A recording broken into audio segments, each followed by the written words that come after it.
بسم اللہ الرحمن الرحیم۔ السلام علیکم ورحمۃ اللہ وبرکاتہ۔ لاکھوں کروڑوں درود اور سلام محمد اور آل محمد پر۔ اللہ تعالیٰ مغفرت فرمائے میری اور آپ کی اور تمام جہانوں کے مسلمانوں کی، آمین ثم آمین۔ حضرت مولانا زاہد منصور صاحب درود ابراہیمی کے اوپر تحریر لکھتے ہیں اور اپنے والد مرحوم حضرت مولانا جان محمد مرحوم کے مشاہدات تفصیل کے ساتھ بیان کرتے ہیں کہ فن عملیات اور روحانی علاج کی بنیاد یقین کی دولت ہے۔ میرے علاج میں جو سب سے مضبوط طریقہ علاج ہے وہ درود شریف سے علاج ہے۔ 7 مختلف درود شریف کی پڑھائی، جن پر 1.5 سے 2 گھنٹے لگ جاتے ہیں، لیکن پڑھائی مکمل ہوتے ہی مریض خود بولتا ہے کہ مجھے افاقہ ہوا ہے۔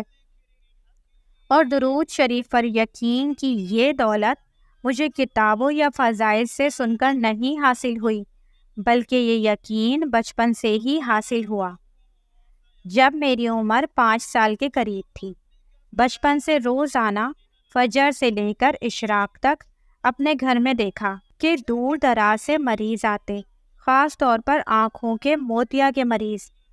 آنکھوں کے موتیا کے مرد مریضوں کو میرے والد صاحب دم کرتے اور خواتین کو میری چچی جان، جو کہ مفتی سراج الحق دورانی مرحوم کی والدہ اور میری ساس تھیں، دم کرتی تھیں۔ موتیے کے مریضوں کے دم کے لیے صرف اشراق کا وقت مختص تھا، اور اس کا طریقہ بھی عجیب تھا۔ مریض کے سامنے پانی کی پرات میں چاندی کی انگوٹھی رکھتے اور گندم کا ایک دانہ ہاتھ میں لے کر درود شریف پڑھ کر آنکھ پر پھیرتے، پھر پانی میں گرا دیتے، اور 1 منٹ بعد موتیا بھی پانی میں دانے کی شکل میں گر جاتا۔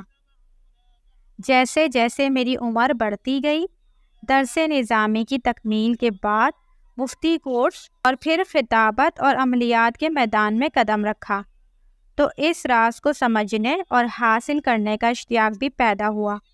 والد مرحوم نے بتایا یہ سب درود ابراہیمی کے کمالات ہیں، اور 7 طریقہ علاج بھی سمجھا دیا، جو مختصر ہونے کے ساتھ آسان اور شفا کے حوالے سے کامل تھا۔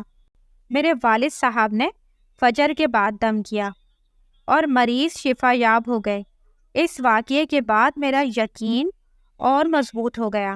آج تک درود شریف کے فیوز و برکات کا مشاہدہ جاری ہے، اور میرا یقین بھی عروج پر ہے۔ یہ 2019 کی بات ہے کہ میرے پاس لندن سے ایک مریض آیا۔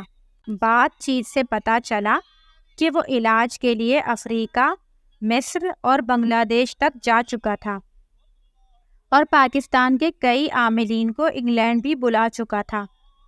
اس نے تقریباً 5 کروڑ روپے تک خرچ کیے، لیکن پھر بھی مریض کو افاقہ نہیں ہوا۔ جب میں نے یہ سنا تو میں نے معذرت کر لی کہ جب اتنی رقم خرچ کرنے اور نامور عاملین سے علاج کرانے کے باوجود کوئی فرق نہیں پڑا، تو مجھ جیسے طالب علم سے کیا فرق پڑے گا۔ اس لیے میں نے ان کا احترام کیا اور معذرت کے ساتھ انہیں روانہ کرنے لگا۔ اس دوران میرے والد محترم بھی کمرے میں آ گئے، اور انہوں نے مجھ سے کہا، آنے والے مہمانوں نے والد محترم سے کہا کہ آپ سفارش کریں، کیونکہ مفتی صاحب نے علاج کرنے سے انکار کر دیا ہے۔ جب والد صاحب نے یہ سنا، مجھے ڈانٹا کہ گھر آئے مہمان کو انکار کرنا ہماری روایت کے خلاف ہے، آپ علاج شروع کریں۔ میں نے والد صاحب سے کہا کہ میری سمجھ میں یہ مسئلہ نہیں آ رہا کہ کیا پڑھوں اور مریض کیسے ٹھیک ہو جائے۔ تو والد صاحب نے فرمایا کہ صرف درود ابراہیمی پڑھو، مریض ٹھیک ہو جائے گا۔ میں نے کہا وہ تو تب ہوگا جب آپ دم کریں گے، آپ کا اپنا یقین مضبوط ہے۔ والد صاحب نے مریض کو دم کیا اور کہا کہ آپ گھر جائیں، عشاء کے وقت مفتی صاحب آ کر آپ کو دم کر دیں گے۔ ان کے جانے کے بعد والد صاحب نے کہا کہ میرا اللہ اس مریض کو درود ابراہیمی کی برکت سے شفا دے گا۔ آپ ان کے گھر جا کر 1100 مرتبہ درود ابراہیمی پڑھ کر پانی پر دم کر دیں۔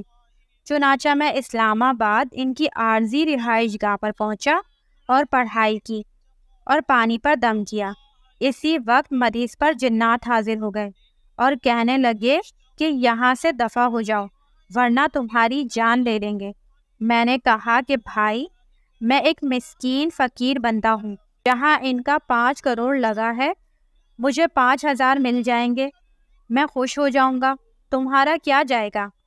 اگر چاہو تو میں مرغی بن جاتا ہوں، بس اس مریض کو معاف کر دو۔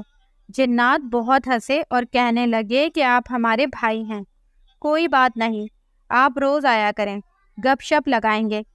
3-4 دن کی گپ شپ کے بعد انہوں نے مریض کی جان چھوڑ دی۔ جب مریض ٹھیک ہو کر لندن جانے لگا تو اس نے مجھ سے پوچھا کہ آپ کو کیا انعام دوں؟ میں نے کہا کہ 1 سال تک دیکھ لوں، اگر مریض ٹھیک رہا تو سال بعد جو دل کرے دے دینا، ابھی کچھ نہیں لینا۔ 1 سال بعد اس کا فون آیا کہ ہم آپ کو بطور انعام حج پر بھیجنا چاہتے ہیں۔ میں نے والد صاحب کو بتایا کہ یہ صورتحال ہے تو انہوں نے کہا کہ ابھی رمضان میں عمرہ کر لو، پھر حج بھی کر لینا۔ چنانچہ ایسا ہی کیا۔ یہ سب کچھ درود ابراہیمی کی برکت سے ہوا۔ مریض بھی ٹھیک ہو گیا اور مجھے 1 حج اور 2 عمرے بھی نصیب ہو گئے۔